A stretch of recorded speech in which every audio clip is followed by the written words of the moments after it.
Don't know if you saw that. It said 6:57 AM, which is nearly 7. Which means I've been here for 22 hours. Ish, 21 and a half, 22 hours.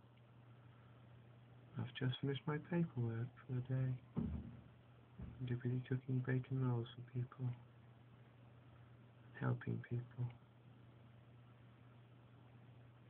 I'm a bit screwed for tomorrow, but Wayne's giving me the rest of all of Saturday off so I can go home if I ever get home. And then I come in and do Sunday morning instead. Which makes all sense to me. And me staying on forever. So hopefully Sally's going to be here at 8 o'clock and I can go home. It's mad.